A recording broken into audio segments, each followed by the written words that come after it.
Welcome to my Bob Thurman podcast.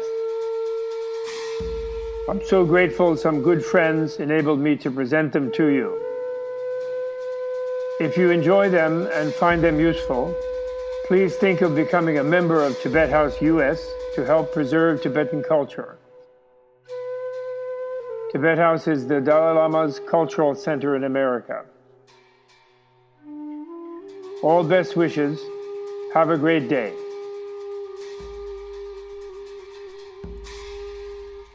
This is episode 343.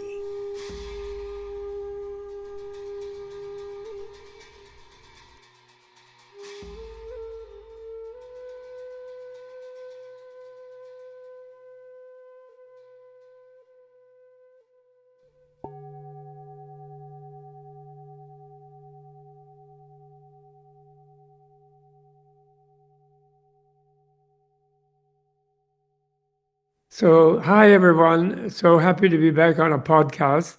And I'm thrilled to be here with my colleague and dear friend, Annie Bien, who is the co-author of our book on historical fiction about His Holiness the I would say, great sixth Dalai Lama, who lived 1683 to either 1706 or 1746, depending on which version we take. And Annie is an accomplished poet. She's a teacher of Tai Chi and also Pilates. I think you're an accomplished Pilates teacher. And she's a translator from Tibetan of many things, and sutras and also native Tibetan works. And she has written a wonderful novel, working with me over a long period of time, way too long a period of time, and we're very proud of it. And we're going to try to make a movie about it soon, basically. And His Holiness the Dalai Lama blessed me to do it. And he said that, and then asked me if I knew the secret story of how he lasted the extra 40 years incognito in Mongolia after sort of giving up serving the Tibetans as sixth Dalai Lama. He went on for another 40 years in Mongolia, but although we only chronicle the beginning of that in the historical fiction. Maybe we'll have to do a sequel. Yeah. Anyway, I'm delighted to be here with Annie. So Annie, as I'm here now in the role of your interviewer, and have you had fun working on this long novel? Yeah. And tell us about it. How has it been for you? And maybe the other question, which you can start with either one, would be, how did you get involved in all of this? How come you're involved in Tibetan Buddhism, and et cetera, et cetera? Your sort of your arrival story sort of into this field. So you can do either one first, whichever you like. Okay, I'll talk about how I got into Tibetan Buddhism. Mm-hmm. My father was always a meditator, but I just watched him meditate at night. He sat on an old corduroy cushion, blue, and he sat for a while. And then as a little kid, I thought he sat forever, but maybe it was only 15 minutes. And then he got up and he looked very calm. And I thought, oh, I want to be like that. But my mother said, unless you can define what Buddhism is in one sentence for me, I think the kids should have an American religion because we live in the United States. We've moved. And so my father said he couldn't. And so she said, okay, so we have to look for something else. But that it didn't stick for me. I mean, I definitely was all through, for as long as I remember, I really kind of wanted a spiritual life. And then I went to a Zen center once, and it was quite nice, but it didn't really hit me until I came upon Tibetan Buddhism in a way where I was having a very difficult time in my life, and I was crying. And there was this book on the shelf that fell off into my hand where I was sitting on the bed, and it was Kindness, Clarity, and Insight. Oh, yeah. With this beautiful photo of the Dalai Lama on it. And I remember buying the book because I really liked the photo. The whole thing of judging your book by the cover. I thought this is a nice book. And inside, I couldn't understand a word because it was all very technical sounding. But I thought, I just have to keep this book. I really like this photograph. And then when I was feeling really bad, I opened to a random page and it said, if you ever feel very fearful, place your head in the Buddha's lap. Oh, And I did. And I felt so much better. I remember falling asleep. And after that, I thought I really have to find a Buddhist center to practice. And I went to the Shambhala Center where they had meditation classes in the evening, which were pretty good. But the big change was I was very taken by the Dalai Lama's photos. I wanted to know more about it. uh-huh. And I read, it was in 2000 that there was going to be, I joined the International Campaign for Tibet, and I got this letter saying, an email saying, if you would like to ask the Dalai Lama a question, we're going to pick 3 people Oh, to ask him a random question. And so I was picked as one of the 3. oh, that's great. Yeah. And so it was funny because I wrote so many versions of my question. I had to ask them if they could send it to me again because I had so many Was that variations. in person? Was it where was that? It was in person at the Smithsonian Oh, where they were having the Tibetan festival there. yes, yes. And it was a big auditorium and an audience, and they said you'll get random seatings. We're just drawing a lottery. And my husband and I had the front row to the right, Oh, the that's center, okay. like 6 seats. Pictures. I was really, really excited. And I asked him, Your Holiness, I was born in Hong Kong and I lived in the United States all of my life from 1.5. And I have started to study Tibetan Buddhism and feel very moved by all the Tibetans I meet, all the teachers that I've met. But how can I be a truly compassionate person if I hate being Chinese? I don't feel Chinese and I don't feel American in the United States. And so he thought a moment and he said, I really appreciate your how your sentiment, and I hope that you will realize and come to understand that if you're truly going to understand compassion, you'll understand it's a universal emotion, and that through it you can make great steps. If you get to know your own family and your own traditions, and then the American families and American traditions, and start talking to your family and your friends about what you understand about compassion. And in that way, you have the potential to make a big universal movement by being kind. And very small steps. It starts with a small step and then just moving forward. Just learn as much as you can about your own culture and the American one. My life That's, changed, totally changed after that. I realized I'd looked at everything the wrong way because I was trying to find fault in everything. And mm, it was beautiful. And then after that, I started to study. And at the end of the audience, a man in a suit came up to me and said, I don't think His Holiness answered your question completely. So we'd like you to stay in touch. And it was his secretary, Tenzin Geshe Tatung. And oh, so we started an email and he helped me find the teacher. We went up to Dharamsala and had tea with him, and he gave me some recommendations. And and then then I went to Chungla Rinpoche and started mhm, to study with him. And mhm. he was very kind because I thought, well, I've been starting to read the Lam Rim because of what he's teaching, and I know you're supposed to wait like 12, 15 years before asking any teacher if they will be your teacher. And I saw him 4 times, and then I saw him at a public gathering for the opening of the UN and it was for all the different religions coming together to have a day, a call of prayer. And I saw him at the lunch break.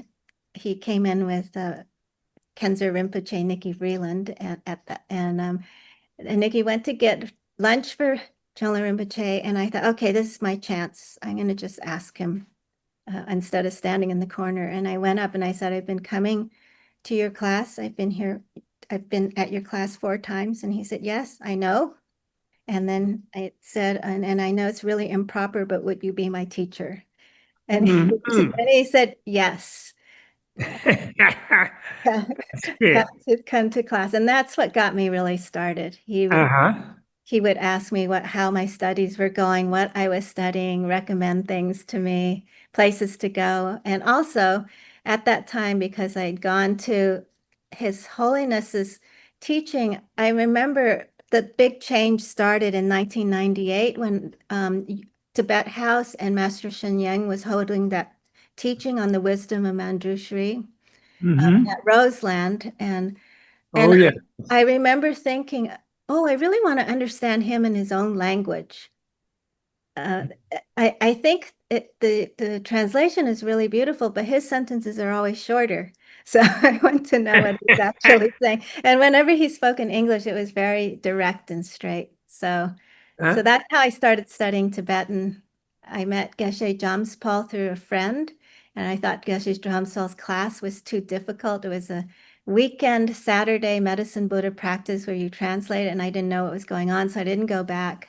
But then one day he substituted for Chulna Rinpoche because Chulna Rinpoche couldn't attend. And Geshe Jamspo came in and he said, you only came to my class once and you didn't return. Why not? Oh, And I said it was too hard. And he said, it was not hard, Annie. He remembered my name. You will come to my class at Columbia University twice a week. yeah. Yeah. Yeah.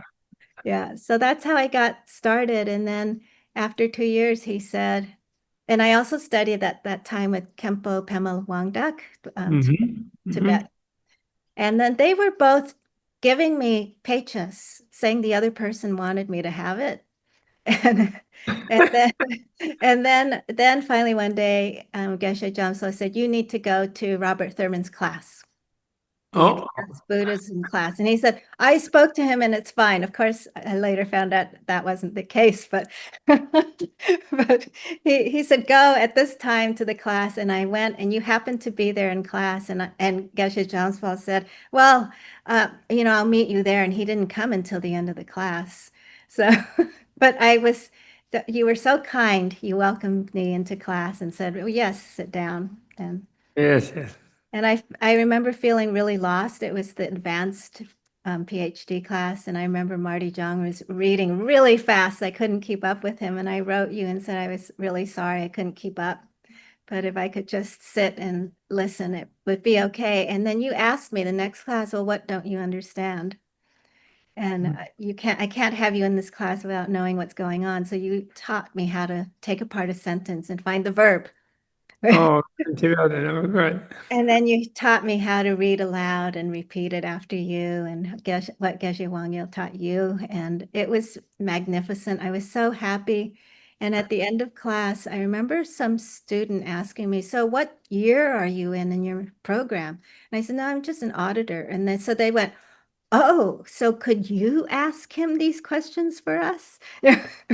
The class was afraid to ask questions that they didn't know. It was quite funny.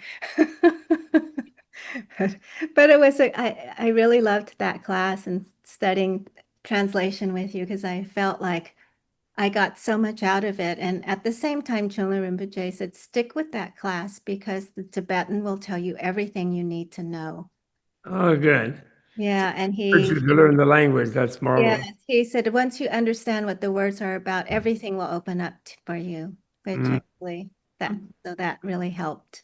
And Mm. that I think during that time, I showed you a piece of writing that I did that was posted in a BBC student writers group where I had tea with the Dalai Lama secretary and what it was like. And you liked the little piece of writing and saw some of my poetry. And that's how you Very got good. to know me as a writer. Oh, very good. So I'm very, very excited when you asked me to um, work on the sixth Dalai Lama with you because I didn't know anything about him at all at I first. know. Yeah, I only knew about the 14th Dalai Lama. And Right. being able to learn some history about all the Dalai Lamas and what was going on and the connection with Mongolia and China and Manchuria, it was so helpful for me in India. And it was really such a complex history to Hmm. be thrown in on, but at the same time, this is my Asian history, something that I never knew anything about because of growing up in the United That's States. interesting. Did Yeah. the Rinpoche or Lama Pema Wanglar, any of them, were they a little shocked that you were interested in that you were working on sixth Dalai Lama, because of his unconventional story? Not at, interestingly, not at all. They were Oh, extremely good. I'm so good. excited. And particularly Chungla Rinpoche, he would ask me every week, how is it going with that writing? You know, Oh, good. and yeah, and he was really, he was like, how far are you along? How much research are you doing? All of Yeah. them were, and all of them loved the poetry. And I didn't know any of the poetry. So then when Mhm. you recommended all the reading for me, uh, uh, all the different writers who had written, and I thought this is an amazing story, but it was his poems that really rang true to me because Yeah. I thought here's someone who can talk in a very casual way about life and Hmm. love and in a very unacademic way and Hmm. full of kindness and love and understanding of all the things we go through. And Hmm. then I thought, this is why he was so famous, Hmm. because he really reached everyone. And I felt like he reached me. I think one of the poems about if he could concentrate the way he did on his Hmm. sweetheart's face for his practice, he would be enlightened. That kind of these kind of these kind of yeah, yeah. At some point during the work, when you would write a scene and so on, and particularly when we came up where we had to remember the way we were structuring the narrative, we came Yeah. up to some places where he was called upon, even in his still teenage years, to give teachings to large crowds of Tibetans, like a regular, like His Holiness Dalai Lama does. And then I was really impressed because, I kind of gave you the themes, not to shrink away. One of the things that, in the movie about His Holiness, the Kundun movie, the present Mhm. Holiness, the sort of director, I don't know if really Martin was really behind that, but some people were very anxious not to put too much Dharma in the story. Oh, because people will freak out if there's too much Dharma in the story and all that. But then when you wrote him, the way he was thinking about the people in the audience and perceiving their thoughts and things, and then the way that you delivered the actual Dharma teaching, I was really blown away in the sense that I felt you more or less channeled what the sixth Dalai Lama must have been as a Dharma teacher before he went off on all of the adventures, kind of more. He was already a little bit, but he was still trying to do the conventional Lama teacher thing. Did you Yeah, have a feeling of being kind of a medium or channeling, or I did have how that did you feeling get because so inspired? when you first set up the outline from the Chi Namtar, the external biography, I thought this is like such a full thing. How are we going to do it all? And I was a Hmm. little bit overwhelmed because it was a list. And then when you gave the ideas of what to emphasize and what to think about, and Hmm. when you actually asked me to do the teaching, I was initially really scared. I thought, oh my gosh, how am I going to do that? And I remember doing prayers. Please help me. Please help me. I don't know I just want to voice you in a way that you would speak. Please help me. I remember making that kind of a prayer and then falling asleep. And I did have before that teaching, I had a dream that I met him in a cave and he was Oh. wearing all blue and his hair was all out and he smiled. And just before he was going to speak, he laughed and I woke up. And I thought, oh, too bad I didn't get any words. But then I relaxed and I thought maybe I will just go with that feeling and Hmm. see what happens and just see if I can channel something from him if he's willing. and see what happens. And a lot of times I was kind of surprised. I didn't know why I was writing what I did. Hmm. It was the same as with the poison game with the chalices. I had another sort of thing where I didn't know what was going to happen. A lot of the scenes that were what I thought difficult ones, I felt like he helped me. And there was that other dream I had where I was in water. It was all blue and I could breathe just normally. And he came, he was sort of, his hair was coming forward and he was waving and he put his hands on my face. And then Really? after, yeah, and I felt like, well, I just have to trust that what I do is going to be honest and sincere because it's my motivation and see what happens. You and he were both underwater in that dream? Yes. You were Yeah. you were drawing oxygen, you were sort of breathing with water in a way, or Yeah. Yeah. That was a really powerful dream because I felt like he would have spoken. But again, I woke up but he was very encouraging, which made me feel like, okay, instead of getting in the way of saying this is going to be really hard and I don't know what to write, I'm just going to trust what I'm writing, which Mhm, would, mhm, mhm. No, beautiful, really wonderful. yeah. Well, I think you really succeeded, and you really did channel him. And and I remember you were very resistant to us putting any conventional picture of him, Yeah. because you felt that people would imagine him in their own way, and then he would communicate to them in a certain way. Yes. He Yeah. really is amazing. Yeah. And I was surprised I was actually able to draw something. But I really want to thank you for this opportunity because his writing about him changed my writing. Um, Uh-huh. Oh, really? How? Tell us. I feel like before, and I have to thank you for being organized about telling me, giving me ideas of what to do and which people to make some fictional characters for this, and then we're going to use this particular person who is there in his real life to sort of make sure it sounds accurate Hmm. and have all those conflicts. I think Hmm. it was those structural things that you gave me. As a writer, I have always struggled with structure. I like to write like they call it seat of the pants writing. I just kind of write and write and write, and then Sure. something happens and comes out. And then there are those who plan everything. So it was helpful to have a plan to go towards. But I Hmm. think also what happened in the writing was I was willing to let go, thinking it had to be a certain way. And Hmm. and that it didn't matter if I thought it was good or bad. I was just going to write it. And that was a big breakthrough for me.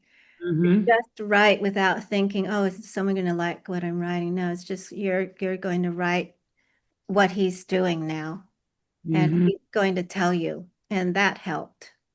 Uh, Hmm. It was really wonderful. I was talking to someone, and they were amazed at the size of the book. yes. And I was saying, yeah, well, it's like that, but when you get in, once you're into it, you're in a world, and you don't mind. It's like a long saga, but you don't have a sense of the time of it. And just to prove a point, I just randomly opened a page, and I said, I'm going to read you this page. I don't know what's on this page. I'm just, I just opened the book very randomly, and let's see how it works and what happens. And then it happened to be the scene you, of course, very vividly remember, where um, Tashi's wife he doesn't know he was killed, by the people he was doing some wrong things about, and and she was trying to get in to see past the secretary, Punzo, Hmm. Wangbo, I guess his name, Yeah. and then Zolas insisted on seeing her, and then they talked, and then they had that whole thing. And then later they met him, although they didn't know it was him, as a yogi helping them deal with the body and leading them to find the Yes. body and then helping do it. So it was a completely not sort of central in one way, but it was so clear about his personality and his sense of the equality of all the people, not putting down any kind of lower people or something like that. And the way you did it, where you kind of you got into her mind and how she saw what was going on, and then his mind, how it saw her, and then the guy who was the brother-in-law, right, who eventually he was pairing her up with it. It was completely the people, because you were seeing all the people and you personify them in a sense, and the reader gets into the actual how the people are feeling in the scene, and they come to life in the reading, and it's amazing. Actually, I was even amazed myself. Thank you. Every Thank time I reread it, it's like that. And the person who I read it to was quite surprised, in the sense of it was just a random scene among some Tibetans, and in a very stressful situation for them. And then the way he engaged with it was very marvelous and admirable and amazing and subtle and sensitive. And it's just wonderful how you brought these people to life. As a novelist, as you say, you didn't have trouble with structure, because you were a poet, and you never thought of embarking on such a huge thing. But you're also a great novelist now, and Yes, you thank you. can do Yeah. whatever you want, Well, you can I do it. think, yeah, part of one of the things that worked out very well for it taking so long is I started to take a lot of writing classes. And at one point, I was writing a lot of what's called flash fiction. It's like 1,000 words or less, or sometimes Oh five. yeah, you sent me some of those things, yeah. Yeah, and I thought if some of these chapters, because the book is so big, are short, then people will keep wanting to read. If I can figure out how to tie and thread things together that way. So I Yeah, did, yeah, and that was a good technical thing for me to learn how yeah. uh, to make a beginning, middle, end in the little side stories, which I think helped. Well, the empathic quality, I don't think is a technical thing. I think that's Yeah, that's you. That's your own. As the Dalai Lama told you, compassion will flourish. Bit by bit. Baby steps. yeah.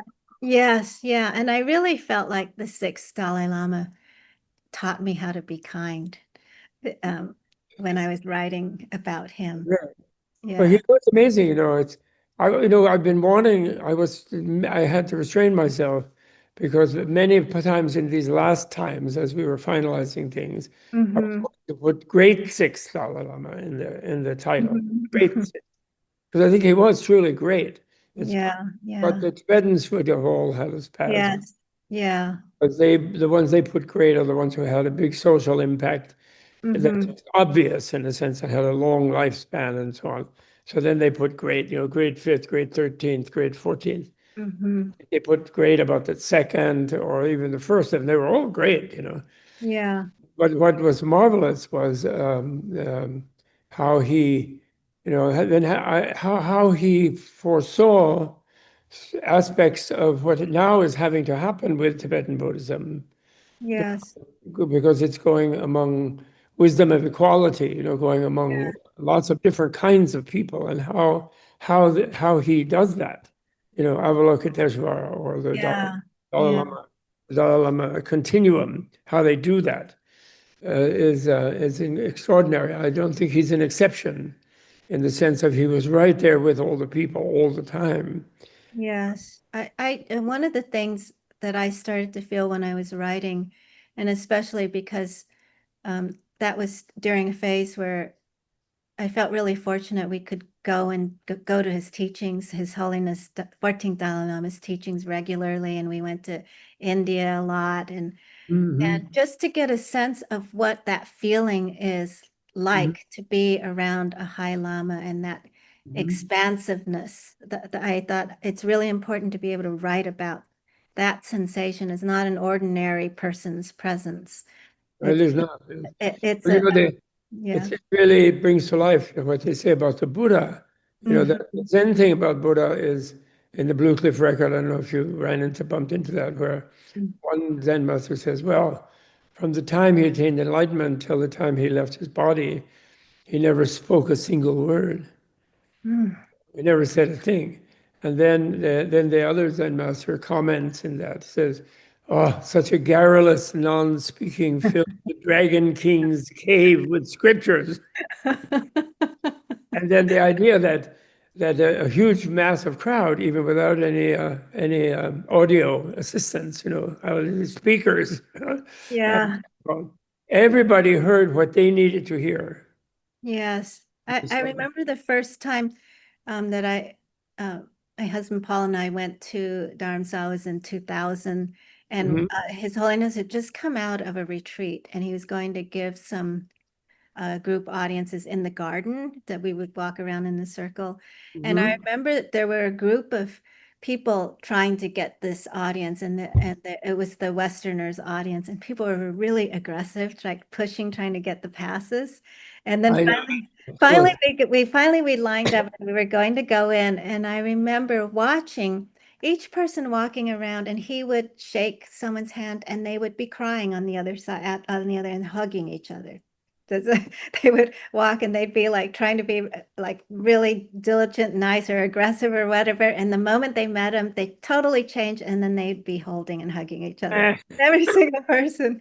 And then I remember when I finally, it was my turn, he just took my hand and pulled me really close, looked into my eyes, and I thought, Everything's going to be okay." I remember feeling like everything's okay. This is why everyone's hugging each other. But he was so, so kind. I just remember that. And I thought that's the kind of person I want to oh, be able and to I, have that ability to help people see that they don't have to try so hard to mm, mm, and just be. It was a beautiful moment, but I thought that's the moment that I want to be able to write about, where mm, someone thinks, oh, something different's happening now. mm. And this is actually what life really is about. Oh, that's really good. Yeah. So now, are you, so now the book is out, or would be coming up to the book signing uh, Yes. soon at Tibet House and maybe some other ones. But on the other hand, we don't have bookstores in Los Angeles and Denver and like and Boulder and all this. And how are we? What do you feel? What are your hopes about that? And I think you can represent it very beautifully. But how are we going to get you everywhere? That's a very key thing. No, actually, I haven't thought about that yet, but it's Haven't thought about that in my gets but good to put in my head. I mean, I've been trying to do little promotional things, it. on Yeah. Instagram and Well, in a sense, yes. In other words, I think you should feel that you represent the great sixth. I think to people. okay. Yes.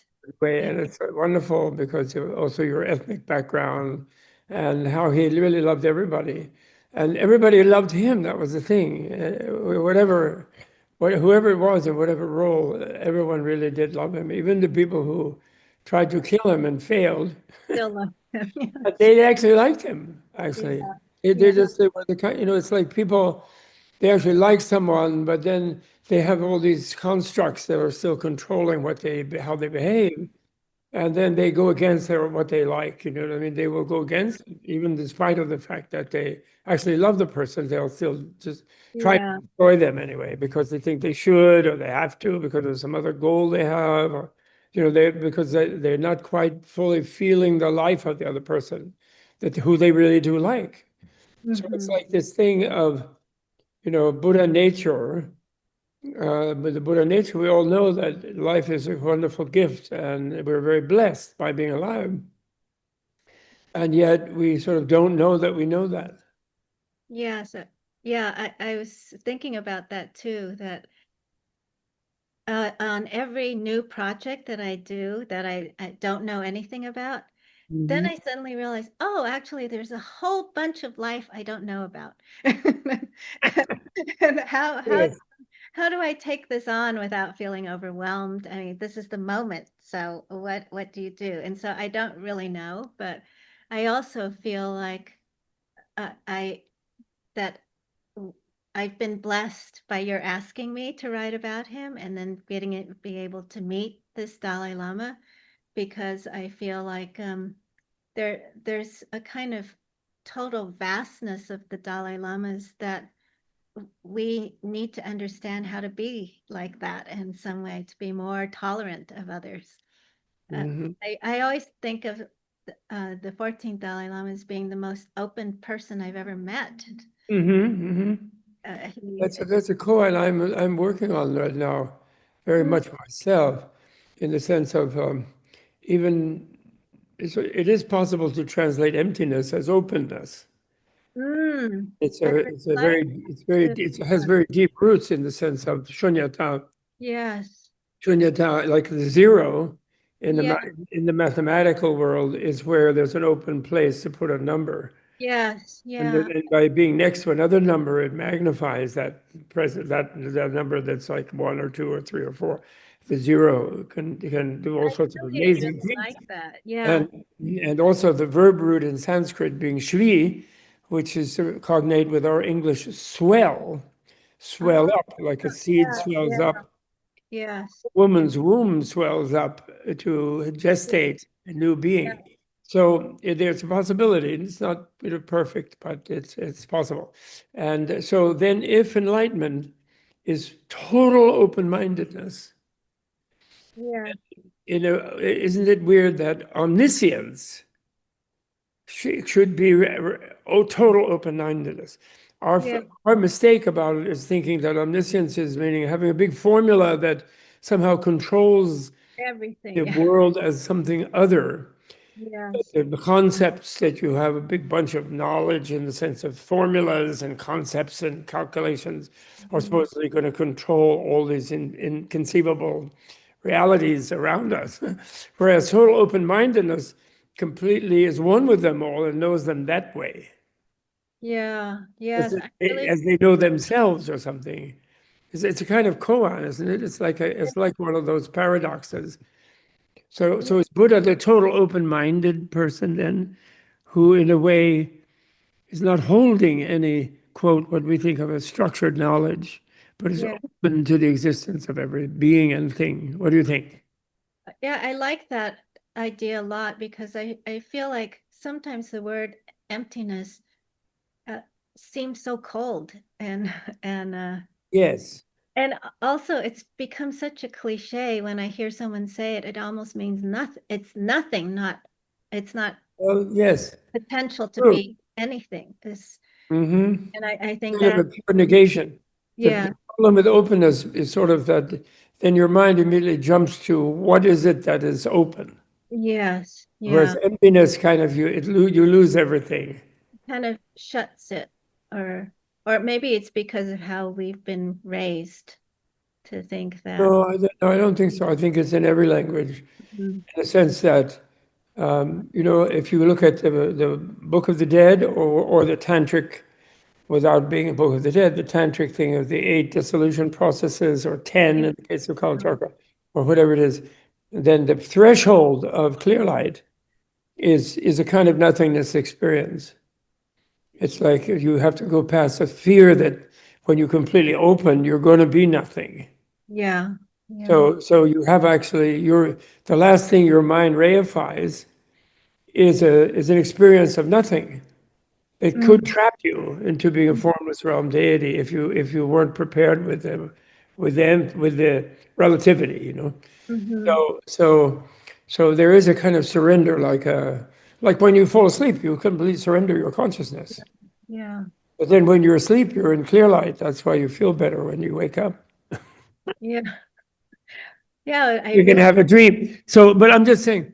So in other words, what I'm trying to say is that what you did, and in my trailing along, me kind of trailing along with it, you you brought to life the Dalai Lama, sort of not protected by the special guards and all the structures of the status and et cetera, and it's the Dalai Lama, and then the bodyguards and the office and the officials and et cetera, et cetera.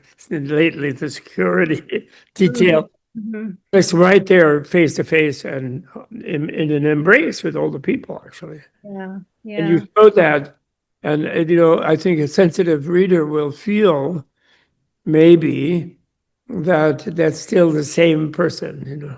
Mm. Yeah, I certainly felt like I loved going back to write the story because I felt Well, I love rereading it. Every time I read it again, I practically want to just sit, jump out and read it again. And then I'm worried about, am I going to really have much fun in this and that scene that we have in there? But I don't care because I like to go along, travel along with him. It's Yeah. just so much fun to be with him in any situation that he's in. How he thinks about the people, how they behave with him, how he reacts to that. It's just really, it's a world, you know. It's like a real world. Yeah. It's like AI created world. And I any intelligence, AI, any intelligence. My God. it's Right. kind of funny because I definitely felt completely sucked into his world while I was writing, and that I was just right there going to witness it, and Yeah. that's why at the end I got really sad too. Well, we maybe have to do a sequel. You Yeah. know, how can we research though? I don't know if I ever, His Holiness told Jimbala to get me the book about the Mongolian guy, Oh who yeah. went off to teach the Mongolians, Yeah. that division of him. And Yeah. I don't know if I ever got that book. And I don't know how we research, if there Yeah. is, whatever record there is of his actual sayings and doings. It would be a Yeah. treasure to do that. That could be an amazing sequel, because Yeah. I'm sure was amazing, all of that too. So Yeah. Yeah. Yeah. And there is that one book, I suddenly forgot the name of the guy who did write about the a person who met the Dalai Lama that went Salman Khan. and yeah. Vietnam Gone. I don't Yeah. know if I've seen that book. I don't. Maybe I did. Unfortunately, some things get in my shelf. Yeah. As Yeah. you know, my books are hard to find them in my bookshelves. Yeah. Especially, I have a lot of books now too, and anytime I clean up, if I move something around, it's dangerous. It's like, where No, did that book at go? least you sort it yourself, so there's a hope. But no, anyway, I'm just saying, uh, Yeah. there's no. It's a wide open space of maybe 40 years. I think people sort of throw Yeah. around that Yeah. figure. That's why I said Yeah. I definitely feel 2006, like, uh, yeah. 17,006 or 17,046. Hmm. What's it? How to chronicle those 40 years, Yes. Yeah. Yeah. and how to collect whatever traces of little myths, like the one where he somehow went back to Lhasa as a Noman Khan without identifying himself. And Mm. did he see the seventh Dalai Lama? Or no, what did he do? And see, Yeah. it could be it must be quite interesting, Yeah. Yeah. be really interesting. Oh, we got our new project. Right? New project coming. Maybe, I don't know. Yeah, yeah. And I don't know um, what next as far as my representation, but I would love to talk about him because, Exactly. yeah, because he helped me in my life, right? Yeah. Him, yeah, Yes. Well, one thing could be to collect the poems that we didn't manage to include, because there are many yeah, other poems, yeah, and yeah, and then your take on all of them, and do a different volume. But different people have done different versions of different things, and then there are some that people are kind of questioning, well, on what yeah, basis is this really him or somebody else, and blah blah blah. So that's a very fertile thing, I yeah. think. So, Yeah, for a while, I actually thought of writing poems in reply to them about by oh, some. you did? Oh, wow. Yeah, Like a renga sort of thing. In the haiku world, yeah. right? You have the renga. And it would actually be from someone that met him and but was kind of anonymous, like out in the crowd. And then this, Who knows? Who knows? yeah, Did he keep writing poems as Noman Khan yeah, in yeah, Mongolia? yeah, Undoubtedly, actually. yeah, yeah. Undoubtedly. And that's a really interesting thought. Do you know that story about Basho, who went Oh, traveling with his friend in the west coast of Japan, coming back from the deep north, in that whole book, and it is an episode in the deep north. And his friend departs to go somewhere else toward the end, and he says goodbye to him at a ferry landing, and he's about to depart in another direction on a ferry. And then the headman of the village with a delegation from the village come to him before he gets on the next ferry, and they say, well, Mr. Basho, we know that you're leaving, and we observed you and your friend writing linked haikus, the renga. Mhm. And actually, our forefathers, grandfathers, and whatever, used to do that because someone had taught them to do that. And although we're crude villagers, farmers, we used to enjoy doing that. We lost the tradition. Would you Mm. consider coming back for a while and reteaching us how to do linked Oh, verse with each other, the simple villagers? that's And so wonderful. he says he did that, but he never mentions what he wrote or what they wrote, and then he did that. I left later, So it's an episode there. So, Mhm. so that could be so interesting, actually. Yeah, It's yeah, a, it's a, it's the yeah. same. I think it's similar century. I think Basho, isn't he? 18th century. I forget. Can't Yeah, remember. I was thinking when we finished it that one day I thought, oh, it'd be really interesting if I wrote some poems from the point of view of a little girl who met him when he was passing through Mhm. some kind of entourage, and she followed along whatever he wrote as she was growing older, and she would Huh? write these poems about him Fantastic, in reply. So that was one thing that came to me. fantastic, fantastic. So maybe we're coming to a little bit toward the end of because these kind of things, it's important, supposedly people say, not to go on for hours and hours, although I'd Yeah. love to. But maybe in conclusion, would you, and you could take as little time as you like, would you imagine um, what kind of effect the wide readership of this novel at this time in this culture, Anglo-speaking, but worldwide, but people speak English, obviously, at the moment.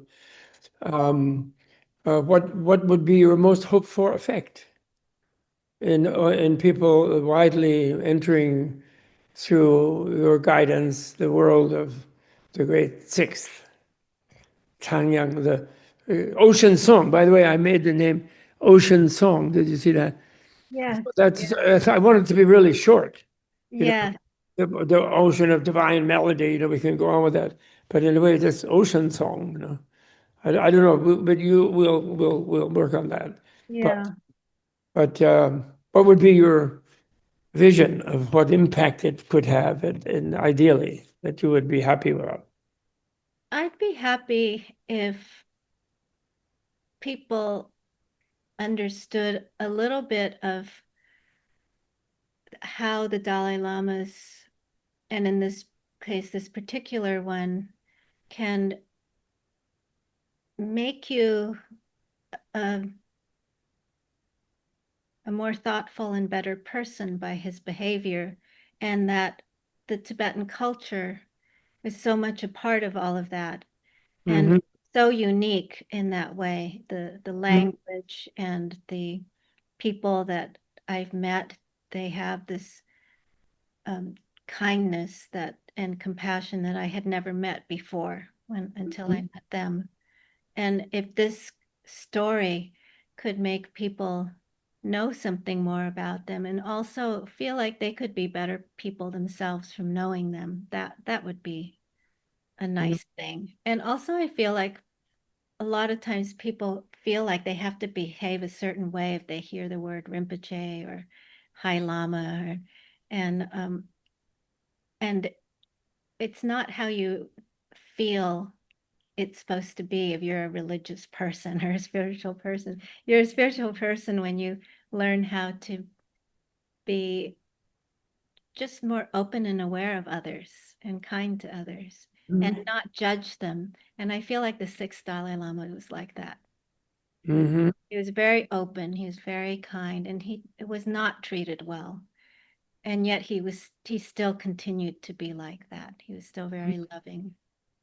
Mm-hmm. And at the end of the book, start to miss him. Didn't want it to finish. Yeah. So I haven't thought about that, but it's a really, really good question. What is the takeaway that I'd like people to have? If if if a reader could feel this sense that they want to be more part of the world and not have to be famous for it, but just be more kind and loving, that would be great too. Mm-hmm. Wouldn't it? Like Yeah. poor Hassan Khan. Mm-hmm. He was so enthused when he saw a better future by being pals and really mobilizing and implementing his friendship. with Yeah. His Holiness, the Ocean Song, you know, Yeah. His Holiness Ocean Song. And when the Pandit Lama taught him through the chess set, Yes. through the Yeah. chess set. And then it was shot down by someone who also, you know, but who was misimagining a positive future, where they thought by dominating everything they would have a good future because of basically being afraid of themselves and the world and thinking the only way to really be happy is to control everything. And so then he was deprived of the opportunity to follow that more friendly feeling he had, you know. And, Yeah. um, and I think so maybe, you know, maybe the bad guys that we're really upset about right now are for because of their deeds. Mm-hmm. Remember see them as people who are depriving even themselves. Yes. But of like Mr. Putin, you know, Yeah. imagines being happy in Kiev or in Crimea in his palace, you know. Yeah. Of course, he's destroyed any chance for happiness of himself, in fact, by thinking he could only get it by dominating other people instead of getting along with them. You know, in other words, what I'm saying, giving himself to them. You know. I did think of one thing that I didn't mention was I feel like it was a real misunderstanding for people to label him the naughty Dalai Lama or the one who was. Mm-hmm. I feel that they didn't understand him at all. They didn't understand what he was trying to do, and Mm-hmm. his actions were not some kind of sexual depravity that Mm-hmm. people like to try and interpret in his poems if they feel knowledgeable Mm-hmm. about it. But that Mm-hmm. he was very, very kind, and because of that, and very loving, people misunderstood him and wanted to take Mm-hmm. advantage of him. And it didn't he? It demonstrated certain lamas that we also brought to life Yeah, yeah, who couldn't imagine uh, yes, anything other than some frozen separation from other yes. people, you know, and Yeah, who and giving up a rigidity of a hierarchy, I think, because mhm, we didn't have that. I think that's what I said- really admired about. told people when they saw him that he was so fine, but he couldn't see any head. Yes, Didn't yeah. see it. That was really deep vision, actually. Didn't see his face in the sense that he was not isolated from you by being behind his face only. Mm-hmm. Anyway, so it was a kind of compliment, which he didn't Yeah, realize. He thought it was a big put down. yeah, yeah. So anyway, Annie Bien, I'm so proud. And by the way, okay, you have an opportunity in case you want to take it, where you could have your first podcast yourself by interviewing me, Okay. as we did. You know, I had this experience with Mark Hyman, where who wrote a great book which I really like called Food Fix. Uh-huh. He says we can liberate people's health in the world and sort of repair things with and the environment even by our own eating, you know. And he goes to the Congress. He knows everything about the food industry and so on, agriculture and food, you know, in America anyway. But I wrote to secretaries, could you be on my podcast, please, you know, with your food fix. So he immediately said, well, yeah, I will. And then you have to be on my podcast. So that's become a little bit of a habit. And Yeah. then that Yeah. way, you know, if you start one, you can be in San Francisco and Boulder without having to get on a plane, you know, Oh, yeah. in Okay. Hong Kong and whatever, if the people pick up on it. I mean, it's a matter of how to how it spreads, and that's a crapshoot, you know. But anyway, you could have an opportunity, but it's your choice if you want to. I Yes, would be I available. understand my I'd be, views. I'd be available to you. Oh, very nice. Okay, very good. That's all right. Thank you so much Although I might misschedule it and end up having two things at for the same speaking by time. yourself. That often happens nowadays, even triple. Sometimes supposed to be three places at one time, which of course I can't do. And you might find yourself getting like that if Ocean Song has his way. He will want you to represent him in many other venues also. Thank you. Thank you so much for talking with us, and it was really a pleasure, as it was a great pleasure working with you. And I also miss that we don't have I don't know, 7th, 10th, or 13th. I wrote a great movie script about the 13th, actually. with a fictional thing, really amazing, And this might be the one to start, One Lama, by the way, sent me a crystal rosary through an intermediary, and from Nepal, one of the incarnational ones, younger ones, and said I had to make a movie about the grade 14th based on our book, the Man of Peace book. Mhm. Using that as a storyboard. Obviously, not all of it is so long, but some major points. And it was my destiny, and I had to do it, and blah blah blah. So I sent a message back. Look, I don't really have those connections, et cetera, but I'll broach it to people who do and see if they want to do it. And that it's very hard to do that because of the presence of the people in Hollywood, Mm. and some people in Hollywood. But this would be a better place to start, the 5th, 6th. Yes, yeah. You have More the 5th, popular. 13th hymn. Then the second is amazing with his relationship with Pendalamo at the at the Lotus Lake there, I mean, at the Lama Lake, Yeah. every single one of them is amazing. So we'll see. So nice talking to you, Bob, and Yeah, take care. see you All the best. soon. Yes, bye. Thank you, Andy. Thanks to Paul also. Yes, thank Okay, you. all the best. Bye. Bye.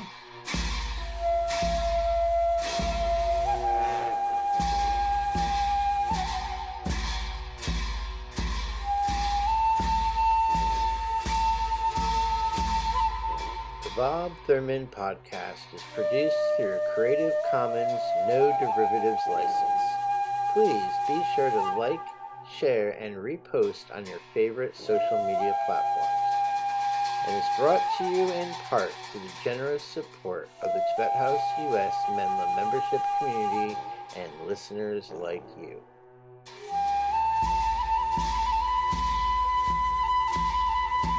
To learn more about the benefits of Tibet House membership, please visit our websites at thus.org, menla.org, and bobthurman.com. Tashi Delek, and thanks for tuning in.